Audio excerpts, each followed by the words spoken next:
How long would it take you to click away from a YouTube video that began like this?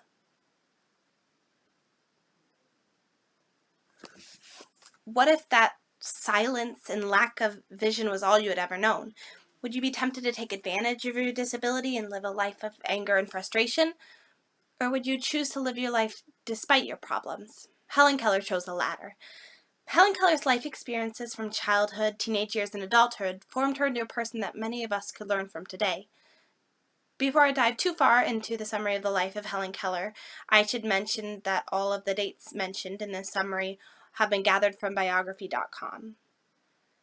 Helen Keller's life began with turmoil, the effects of which initially led to behavioral problems, but eventually yielded to small successes.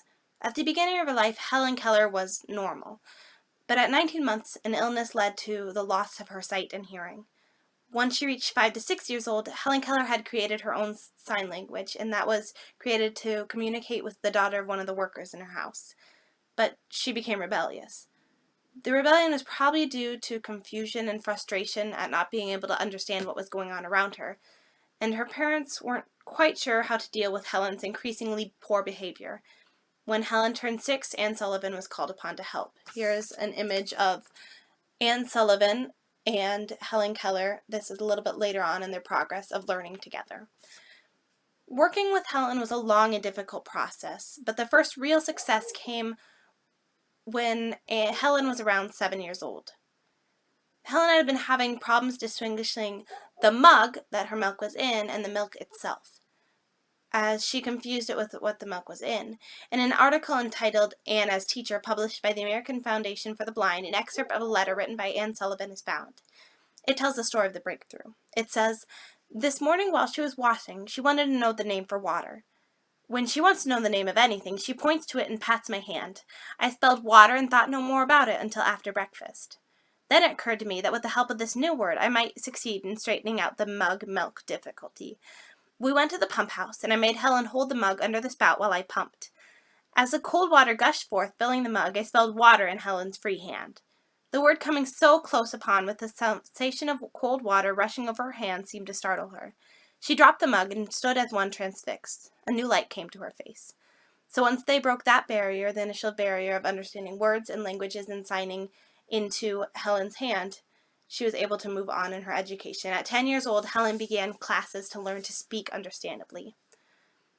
Keller had an eagerness to pursue education and to better herself however possible throughout her teenage years. Helen began college at the Cambridge School for Young Ladies at 16 years old. She also encountered problems while she was at Cambridge, and in her book, The Story of My Life, she describes some of these problems. One of such being, she says, "There were serious drawbacks to my progress. Miss Sullivan could not spell out in my hand all that the books required, and it was very difficult to have textbooks in Boston time to be of use to me, although my friends in Philadelphia and London were willing to hasten the work."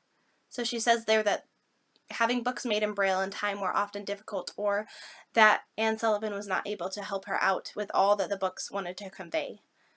But she continued on, and the fame of her persistence allowed her to meet many of famous people that are well known today. One of such would be Mark Twain.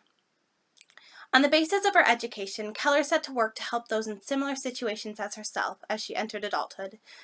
At 21 years old, Helen Keller wrote a biography entitled The Story of My Life, and 3 years later she graduated Radcliffe.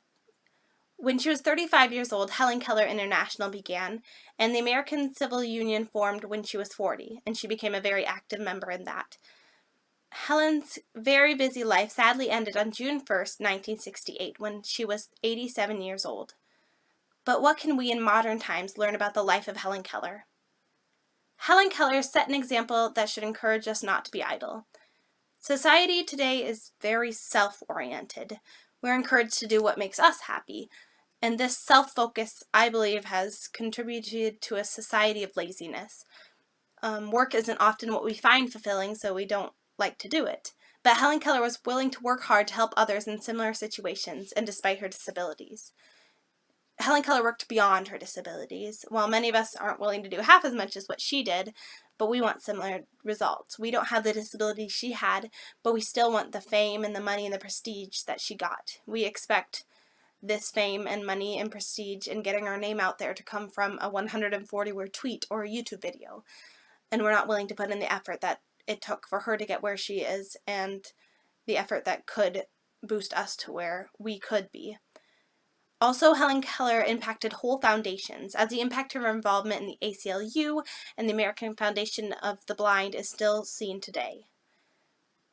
In conclusion, we can see the progress Helen made throughout her life as a child, a teen, and an adult, and how this progress could spur us to take action. So what is stopping you from fighting for a cause that you believe in? What obstacles are in the way of you reaching one of your dreams? Follow the example of one who did not let excuses, no matter how valid, stop her from reaching her dreams.